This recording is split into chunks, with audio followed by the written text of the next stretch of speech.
Can you kick a soccer ball so fast that no goalie could save it? Not because they miss, but because the ball would push them straight back through the goal. And would the goalie and kicker survive the experience? I got this.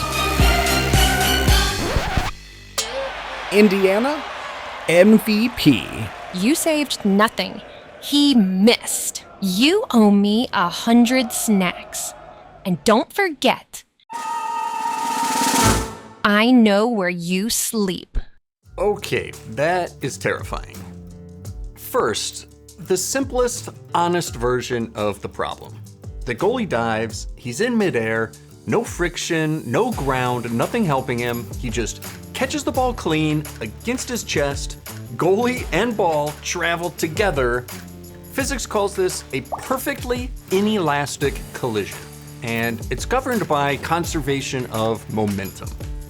The ball's mass is easy, 422 grams on the scale. For the goalie, we'll need the weight of an elite world-class athlete in peak physical condition. So obviously we'll use mine, 169 pounds. The pinnacle of human athleticism. This is why science has a reproducibility crisis. I mean, come on. You're wearing a jersey for the wrong football. From the moment the goalie's feet leave the ground, gravity takes over. He's a projectile. Fall time from 1 meter is 0.45 seconds. So his post-catch speed has to be 1.1 meters per second to push him the 0.5 meters forwards so the ball fully crosses the plane of the goal before he hits the ground, which would stop his motion. That's it? That's like a brisk walking speed. I walk that fast when I hear the treat bag. You teleport when you hear the snack bag. But yes, the goalie only has to stumble backward at a walking pace. It sounds easy, except momentum conservation says the ball has to supply all of it. Solving for the initial velocity of the ball, it's moving at 200.9 meters per second, or 449 miles per hour. But isn't the ball traveling upwards? It was kicked up from the ground. Yes, rising 1 meter from an 11-meter distance is about a 5-degree upward angle. If I recalculate using this upward velocity, looks like our assumption that the ball is pushing the goalie horizontally introduces about a 5% error. If you want me to accept a 5% error, you owe me 5 snacks. Hold on, though. Why are we allowed to assume he catches it? Goalies usually deflect the ball. A fully inflated ball bouncing on a hard surface is bouncy. It's close to what physics calls an elastic collision. Most of the energy comes back. Coefficient of restitution near 0.8. And this is inelastic. Coefficient of restitution of basically 0. The energy goes into squishing, not bouncing. Now, when a soccer ball hits a human body and continues into the goal, which scenario are we in? Let's find out. And let's be clear about the stakes. Pay up 20 snacks right now, or this ball is finding your face instead of your stomach. This is extortion. This is peer review. Your gut has the coefficient of restitution of mashed potatoes. All right, everyone satisfied? Coefficient of restitution of a soccer ball hitting the stomach can sometimes be 0. And it's a good thing for our scenario that it doesn't bounce. If the ball rebounded off the goalie's chest, it flies out backwards, which is not a goal. So running the math, for the ball to keep moving forward after hitting something 182 times its mass, the restitution has to be under 0.05 or 0.005. Essentially impossible. The only version of this shot that scores is the one where the ball doesn't bounce at all. So the ball has to stop being a ball. Hold that thought.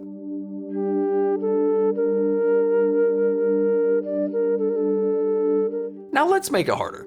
If the goalie really wanted to stop a bullet shot, he wouldn't dive in midair, he'd keep his feet planted firmly with his cleats dug into the ground. So to shove him backwards, the ball wouldn't just need to move his mass, it would need to overcome friction. Now, typical cleats on turf have a coefficient around 0.8. So to push a goalie a distance of 0.5 meters would require an initial ball speed of 1,021 miles per hour. We have gone supersonic. That 0.8 coefficient of friction, though, it's just an estimate. I wonder. If you do what I think you're about to do, I'll charge you 1,000 snacks. Release me immediately, and I'll only charge you 20. Subject: one 8.4-pound tan tabby. Now, is cat claws in carpet the same as cleats in grass? No, but it's sort of similar, right? If I just pull horizontally and read the required force off the scale, force divided by weight, that's the coefficient of friction. In this case, I get 0.4. But Indiana flopping is about the most stereotypical soccer way of doing a science experiment, but not the most realistic for what I was trying to prove. My consent to this experiment was not informed. Smash the like button to help me smash my way out of this death trap. Also, the ad revenue helps Serenity pay off her gambling debts. It was a sure thing. Even a Team USA soccer player could have booped you straight back into the goal.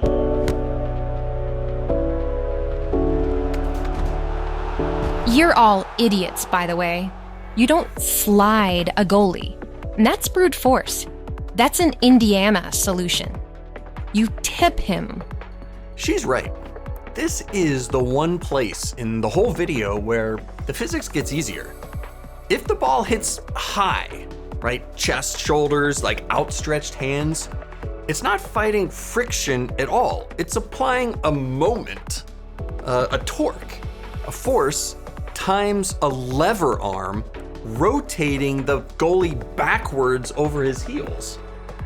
Now look at this mismatch. The ball above the goalie's head is pushing back with a leverage arm of 2 full meters.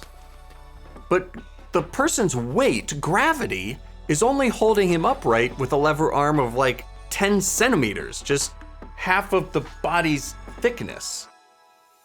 The ball has 20-to-1 mechanical advantage. If we assume the ball's impact takes 0.1 seconds, then tipping him over backwards into the net takes just a 20-mile-per-hour shot. Wait, the number went down? It's not supposed to go down. Serenity broke the video. I improved the video. You're welcome. That'll be 10 snacks. So honest moment, yes, the smart shot above the goalie's head, it genuinely needs less speed than the body blow. And this is one reason why goalies don't usually catch high shots. They use a fist to deflect them. If they catch a ball above their head, there's a good chance that its momentum will carry it forward and it could actually cross into the plane of the goal, even though they caught it.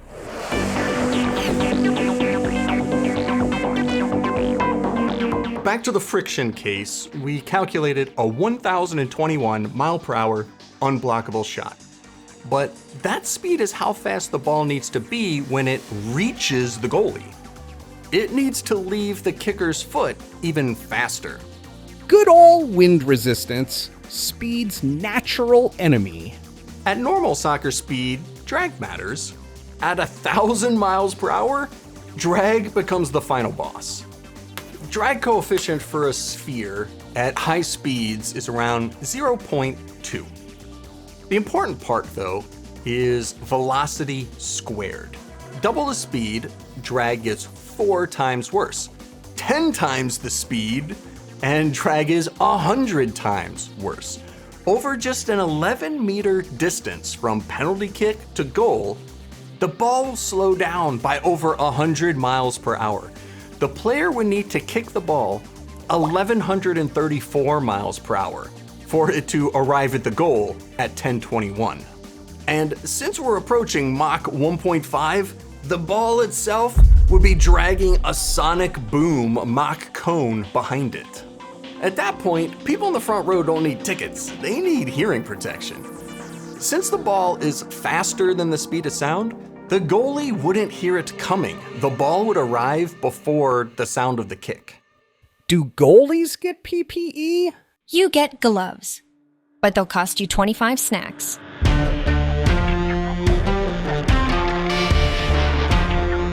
Now, everything so far assumes the soccer ball stays intact. That feels important. It is. A soccer ball is not a rigid steel sphere. It's a pressurized bladder wrapped in panels and seams. A physics ravioli. So we took this soccer ball to a hydraulic press. Serenity, you want to wake up and make a prediction? Explosion. A big one. So we wanted to test how much pressure inside the ball would make it pop. Test number 1 was a failure. The cylinder just squished all the way from the top down to the bottom of the ball, leaving a big bowl-shaped cylindrical dent. So test number 2, we added stress concentrations, and still the ball did not explode. For test number 3, final test, we unfortunately didn't have a wide diameter platen, but our awesome director welded a custom 1/8-inch steel plate to a pipe that would fit inside the press. And still, nothing. Should have just had Serenity sit on it. Nothing can support her weight. The label on the ball says 7.3 to 10.2 PSI. I estimate that based on the change in volume during this third test, we got this ball squished at over 30 PSI in the end, and nothing. No explosion, just bent steel. So Adidas, not sponsored, but this is why you buy brand name instead of the cheap no-name junk. This thing is practically indestructible. If you overinflate the soccer ball, my best guess is that it's just going to be so stiff that it'll hurt your foot to kick it or hurt your head to headbutt it. So the pressure guidelines aren't to protect the ball from the people, it's to protect people from the ball. A 1,000 miles per hour is faster than a speeding bullet. The goalie is definitely not going to have a good day, but blunt force trauma is boring and gross. So instead, we're gonna do something a little scientifically sillier. Calculate whether the ball could punch a clean, cartoon-like hole directly through the goalie's chest. We're going full Looney Tunes. But doing a real engineering calculation. It's basically how you size a punch press for punching through sheet metal. Called punch-out shear. The failure area isn't just the circle, it's the cylindrical wall of the entire meat cylinder through the body.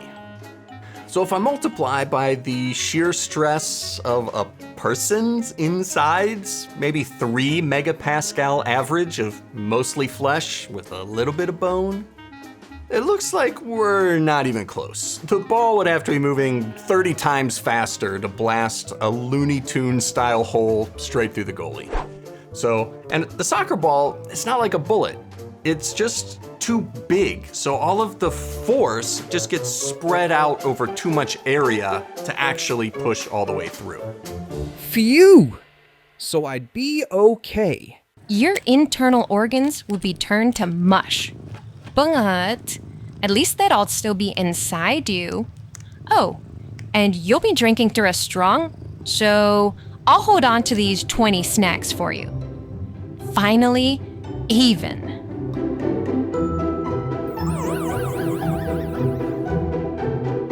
Now there is one more problem. Even if the ball could survive, And even if the goalie survives, sort of, what about the kicker? Even if I save the shot, I still have to worry about the kicker's sheen lying after me like a broken baseball bat? That has to be cheating. Technically, there's no rule against it. For the foot speed to get absurd, the centripetal acceleration gets even more absurd. At some point, the kicker's no longer kicking the ball. The kicker's attempting to throw his own leg at the ball, and all the skin and tendons are trying to hold the shin to the knee. Consequences. So my 5-kilogram lower leg would be rotating at 8,700 RPM. This would require 1 million newtons of force to hold my lower leg from flying off in a tension failure. And unfortunately, that's about 15 times more than the ultimate strength of my ligaments, tendons, and muscles, so it's not gonna hold. So the soccer ball would survive. The goalie would not get a hole blasted through it, but my foot would go spiraling around after the shot. This is why now I bet against you. Okay, rematch. No, I surrender. No, I was even. Gamble responsibly. Never wager more than you can afford to lose. If you love incomprehensibly humongous numbers, watch our 52 factorial video next. I walked on the moon. And I ate 52 factorial snacks. We should do that again sometime.